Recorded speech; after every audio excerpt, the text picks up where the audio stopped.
Hey you guys, it's Peter, and welcome to my channel, Peterisms, where I tell stories of my life and just little things that I've learned as I have grown into the person that I am today. I have a guest up here. Hello, Tucker. How are you? He said, Dad, I want to be in the meditation video today because I love you so much. I love you too, Tucker.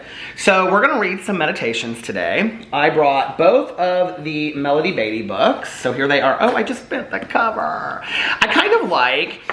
when books start getting used a little bit. Bless you. I used to not. Like, I used to never dog ear books, and I used to never, do like the, go like that. If I was at the pool, I would never read a book like that. But now I do, and I kind of like when books get kind of used, and they look like, you really read a book and enjoyed a book. So, since I picked this one up first, the universe must be speaking to me.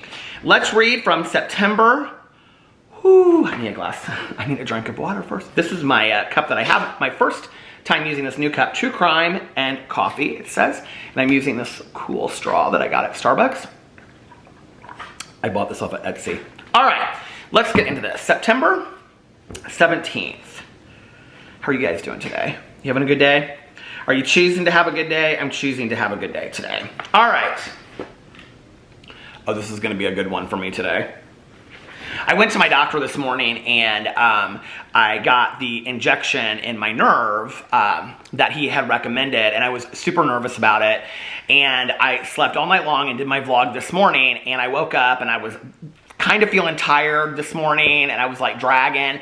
And then after I got the shot, I was like, I feel a lot better. I got this done. Now I can move on to the next thing. And I just was feeling so positive when I left his office, and I was feeling so hopeful, which I think is also indicative of having good medical care, that they leave you hopeful and, hopefully a little inspired for your future.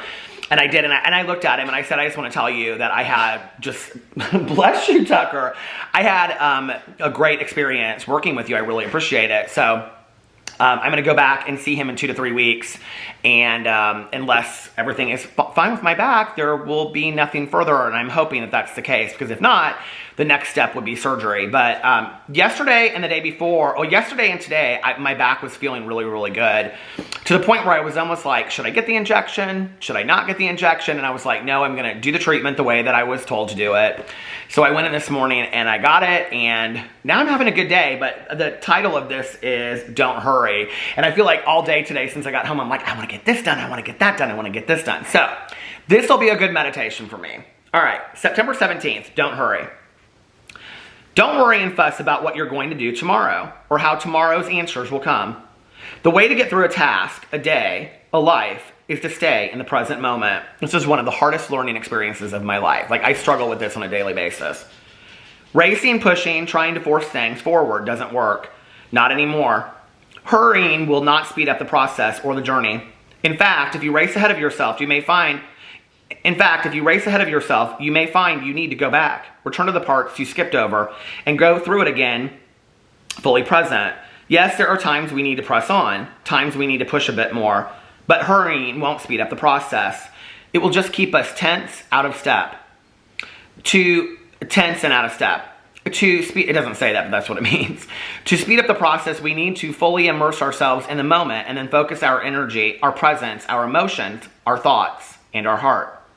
Stay in the present moment. Listen to your heart right now. Be gentle and loving with yourself right now. Be open to the guidance around you right now, guidance that will make the present moment come alive. If you stay in your heart, stay with yourself. Stay in the present. Tomorrow's answers will come just as today's did, naturally, gently, and on time. I really, really like this meditation because it's something that I need to hear. It's something that I need to practice. I don't know a lot of people anymore that keep lists, make lists for the next day. And I don't know if maybe it's how I grew up. My mom was a list maker. My aunt was a list maker. And I just grew up being a list maker, And so every night before I go to bed, I make a list for the next day of all the things that I have to do. And I sometimes skip it for 2 to 3 days. In fact, I was just looking at my list that I have over there, and it's my list from Tuesday. I haven't made a list for yesterday or Thursday. But for me, I think a lot of people actually would think that if you're making a list for the next day, then you're staying focused on the next day. But for me, when I have a list, it keeps me focused on today and on the present tasks that I have before me that I want to complete and the things I want to get done. I put things on my list like do the crossword, go get coffee, stuff like that, or, like dinner with Alex, because I don't think that our list of things that we should do for the day should all just be like burdens, tasks, and errands. I think they should be things that we want to do, you know? Which is why I always start my list off with all the videos that I want to make for the day. And I go down and I go vlog, in this order every single day. I put vlog, drama channel, Peterisms, booktube,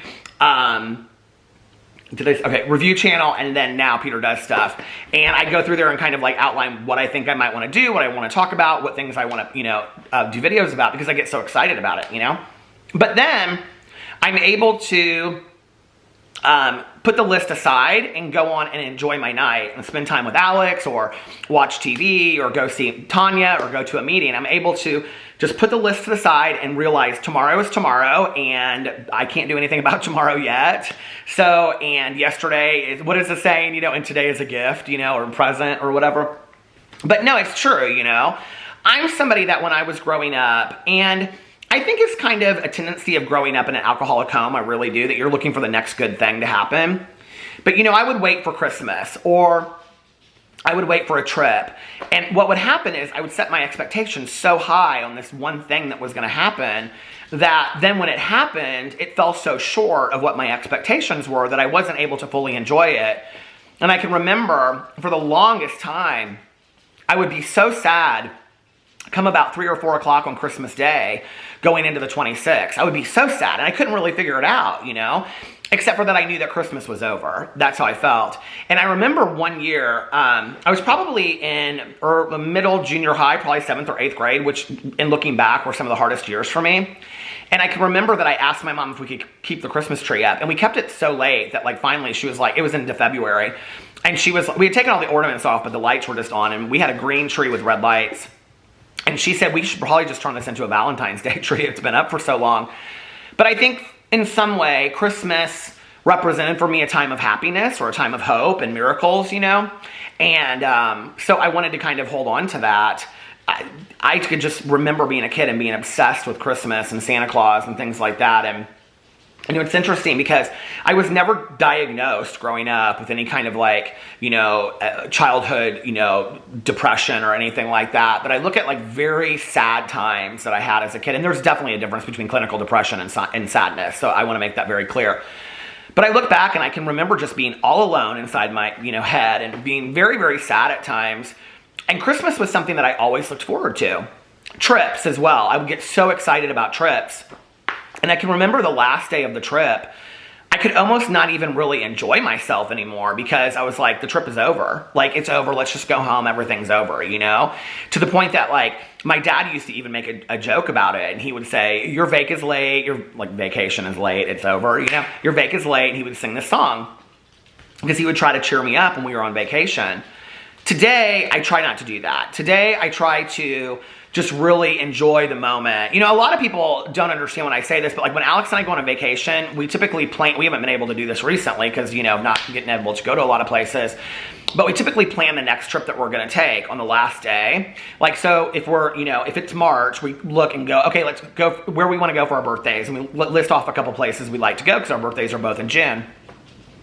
So many people have commented when I've said that on videos, and they're like, why don't you just enjoy your last day? That is a way for me to enjoy my last day, is to plan something in the present for the future. And then I don't have to worry about coming back, because when I'm coming back in that process, I'm still in the trip. I'm still enjoying the trip, and I'm like, and we have something to look forward to down the road, you know? And even if you only take one trip a year, I think to think that way is a, you know, good way to think about it. I'm somebody that even can like go out to dinner with just some friends, and I can leave. I mean, this is, I don't think, a real normal response. I really don't. And as an adult, I mean, like just in the last 5 or so years, I've really realized that it's probably not as normal as I thought it was. But like, I'll go out to dinner with like, you know, my sponsor and Tanya and another friend or whatever, and then like I'll leave, and like on the way home, I get sad. Because I'm like, that was so much fun, but like, I don't think we're gonna be able to do that for, you know, another month or two or whatever, you know? And so I'm always kind of like sad about the last event that happened. instead of just living in the present. Well, you can't be happy all the time. You just can't, you know? And I'm somebody that realized that a long time ago, that life is about the bitter and the sweet. And I say that and people are like, better? No, bitter, B-I-T-T-E-R, bittersweet, right? Like it's about the positive and the negative. Like we wouldn't know moments of joy, we wouldn't know moments of happiness if we didn't have those down times as well. We wouldn't know how much we enjoyed those dinners, those trips, Christmas, whatever. I don't even feel the same way about Christmas as I did as a kid. And I've kind of questioned myself many times and asked myself, like, have you become jaded about Christmas? Because I don't want to be, you know, and I still try to get excited about it. But, you know, it's different today. My Christmas is so completely different than what it was growing up. I mean, it doesn't look in any way similar to that because everybody that made Christmas the way that it was when I was growing up is gone now, you know? But my cousin Caroline and I still try to keep on the traditions, and now I have new traditions with Alex's family, and it's just a total celebration over there. I still have a good time, but like things that I look forward to today are different. Like I look forward to Halloween, I look forward to, which I did as a kid as well, but not on the same level as Christmas. I think Christmas represented something for me. I think trips, all of that, summer. I think if you look at the collective across it and you do any kind of inventory on it, which I have, and you look at the common theme is like getting away from something that is negative. You know, summer was a way for me to get away from school where kids were mean to me. Christmas was a way for me to get away from school because I was on break, and it also was a time for me to like watch movies and go into this world where maybe I too could be taken away to the North Pole, you know, and escape all this crazy toxicity I lived around. You know, and I think vacations were the same way. It was anything like that, reading, movies, anything, you know. My friends used to joke when I was in high school that at the end of I would never play to the end of a song. It would get near to the end of a song, like we were all singing it in the car, and I would start it over, I'd move to the next one. And they'd be like, why can't you just let a song play all the way through? Because I didn't like endings, you know? And I look at that as being so thematic in my life and so symbolic, you know, that I don't like endings. I just don't. And I have a hard time with them. So it's been something that I've struggled in my life, is staying in the present. But the one positive about staying in the present is if you stay in the present, there is no ending because you're always constantly in the present, you know? I keep myself so busy. Like, I don't think people really have any idea, like, how busy I am. Like, I keep myself so busy in a really enjoyable way, that, like, I always have something to do. Like, if I'm, like, when I get done with my videos today, I want to drive to the library. I wanted to go yesterday, didn't get to go. And I didn't get to go. And I want to go, I did not get to go to the library yesterday. And I want to go and just check it out. I haven't been there since COVID started. And I'm in an audiobook that I'm absolutely loving right now that is really, really good called, A Bad Day for Sunshine. It's a new detective novel. And, you know, then I have some other projects that I want to start, creative projects that have nothing to do with YouTube, nothing to do with anything I'll show on YouTube, just for me, just fun stuff, you know. And I always have something that I'm doing. And that kind of stuff kind of keeps me in the present, you know. So anyway, that was a great meditation. All right, let's read The Language of Letting Go, unless it's super, super long. Okay, I was just there, and I moved past it. Let's see. September 17th, new relationship behaviors. Let's check this out. We talk new relationship behaviors, September 17th. We talk much about new relationship behaviors in recovery, allowing others to be themselves without overreacting and taking it personally, and owning our power to take control of ourselves. We talk about letting go of our need to control, focusing on self-responsibility, and not setting ourselves up to be victims by focusing on the other person while neglecting ourselves. We talk about having and setting healthy boundaries, talking directly and taking responsibility for what we want and need. While these behaviors certainly help us deal with addicted people, they are not behaviors intended only for use in what we call dysfunctional relationships. These behaviors are our new relationship behaviors. They help us in stressful relationships. They can help us get through times of stress in healthy relationships. The recovery behaviors we are learning are tools, healthy relationship skills, that help us improve the quality of all our relationships. Recovery means self-care, learning to take care of ourselves and love ourselves with people. The healthier we become, the healthier our relationships will become, and we'll never outgrow our need for healthy behaviors. Today I will remember to apply my recovery behaviors in all of my relationships with friends and coworkers, as well as in any special love relationship. I will work hard at taking care of myself in the troublesome relationships, figuring out which skill might best apply. I will also consider ways that my healthy relationships might benefit from my new relationship skills. I tried so hard to get through that, you guys. Tucker was over on the couch rolling around going, rolling around the couch, and then he jumped down and came over here. Okay, such an important meditation. Skills that we learn today about ourselves, about setting healthy boundaries with people, standing up for ourselves in relationships, realizing that we deserve good things, okay? Because as codependents, which many of us are, and I don't think codependent is a bad thing. I definitely am a codependent. It's just something that I have to work on. We define our lives by other people. So many of us as codependents, ask yourself, do I spend a large majority of my time taking care of other people? Do I consider myself a people pleaser? Do I try to make other people happy and putting their needs in front of my own? Not children, okay? Like when we say that, it's not like, did I stay at home last night and cook a dinner for my children instead of going to the bar with my girlfriends? Like, that's kind of not it, okay? Does that make sense? But it's like, I'm trying to think of a good example. It's hard with young kids. I think it's hard with young kids because when you have children, your life becomes about children, I think, to some degree, right? But I think that actually kind of would be a good example. I think that we all, maybe not go to the bar with the gals, although I'm not looking negatively on that at all. But I mean, if you do it every once in a while, who cares, right? But like if you need a date night, maybe you need to say to your spouse or somebody that you trust, can I get a night to go out with my girlfriends tonight? Like, I need to take care of myself too, like I've been here for 10 nights in a row and, you've gone out with your friends and you went to the gym 5 nights this week and you did this and whatever. Like, we need to take care of ourselves. But that's not just with relationships that we consider toxic or chaotic, relationships that we grew up in, family relationships or people that we're dating or work relationships or things like that, or even friendships that we consider toxic, where we have needed to learn how to set new boundaries and limits, where we've needed to learn how to be different people in those relationships. That also applies in going into new relationships, new people that you meet, that you have kind of reinvented yourself. And that's who you're going to be in all your relationships, which I think, and I kind of had this like aha moment while I was reading this meditation. I was like, I have pretty healthy relationships in my life with my family, with my close, I don't have tons of friends. I only have like 3 to 4 friends, right? With the 3 to 4 friends that I have around me, and with my husband, with my sponsor, with my best friend, like I am very similar in all of those relationships and how I respond to taking care of myself. And that's probably one of the reasons I maybe did it and didn't even realize I was doing it, as those new relationships came into way, that I started, standing up and taking care of myself. And it's not, when we say standing up for ourselves, I think that sometimes comes across as being like defensive, like I'm defensive in relationships. It's not what I mean whatsoever. It means realizing that you are a person that deserves good things too, okay? You are deserving of a life beyond your wildest dreams.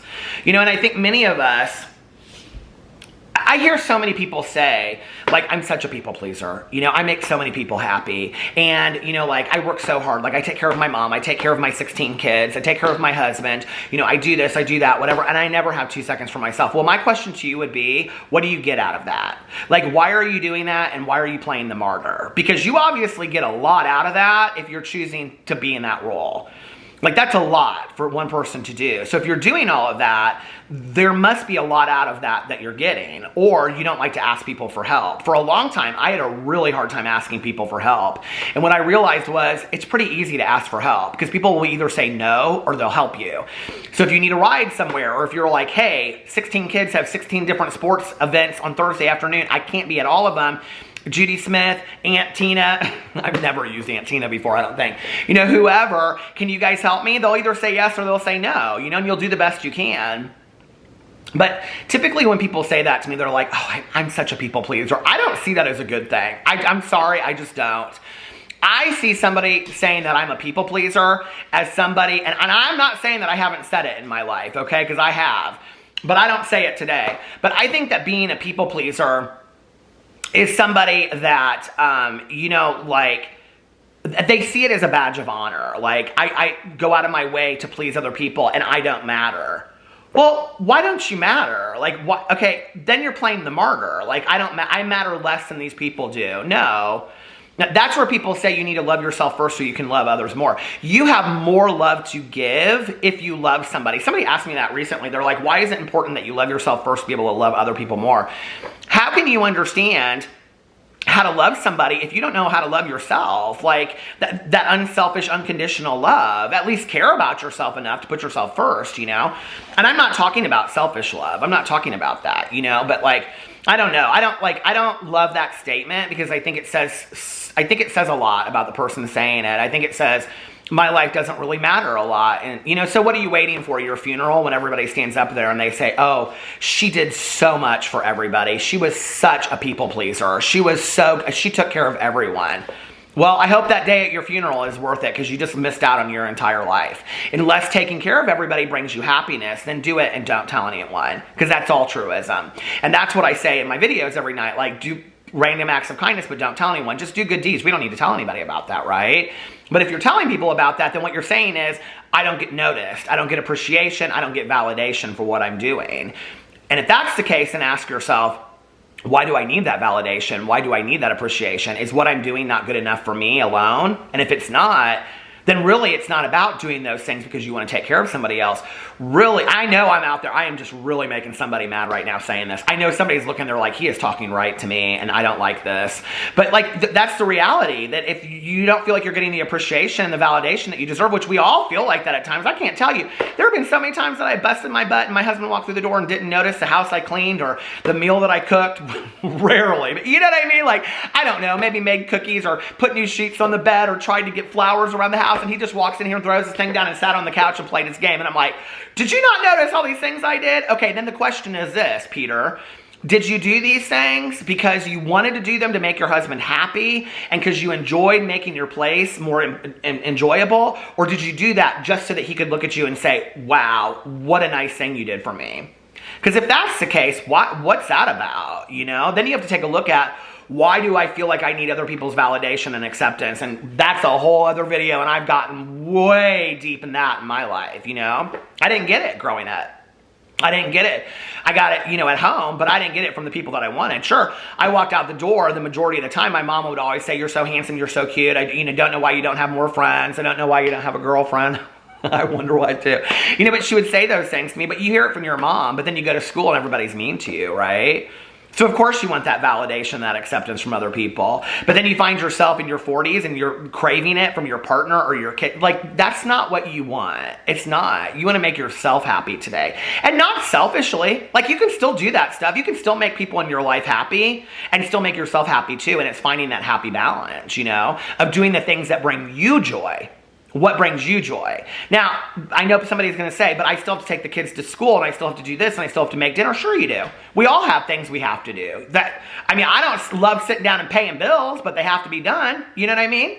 I don't sit there and also act like, hey, aren't I a great person for sitting down here and doing the bills? It's just, those are things that have to get done. That's called being an adult. You know what I mean? But then there are other things that extend that I don't have to do. So if I'm going to clean up the house and make it look nice, the house, which is my house too, it's not just his house. If I'm going to clean up my house as well, our house, and put flowers around and make things nice, am I doing it for me or am I doing it just to get noticed? And I think it's a good question. Like, you know, do you notice me? And, you know, today I don't really have that need because, like, when Alex and I get into that conversation, if we do, which is very, very rare, he'll say to me, do you feel like I'm not giving you, like, what you need? Or vice versa. I'll say, do you feel like I'm not giving you what you'll need? And he'll say, yeah, I feel like I've done a couple things that you haven't noticed. Or I'll say the same thing, you know? And then we'll say, okay, well, then we need to do a better job of working on that. So that's where communication is key, and talking to whoever you're in this relationship with, whether it be your mom, dad, sibling, friend, or whatever, and say, you know, it's important for me to know that I matter to you.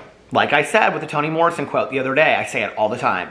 When a child walks in a room, they're looking to see, do your eyes light up? And we still do that as adults. So, I don't know, maybe it's just easier to tell people in your life, when I walk in the room, I want your eyes to light up. I want to matter to you. Anyway, I love you guys, and I'll see you tomorrow. Bye.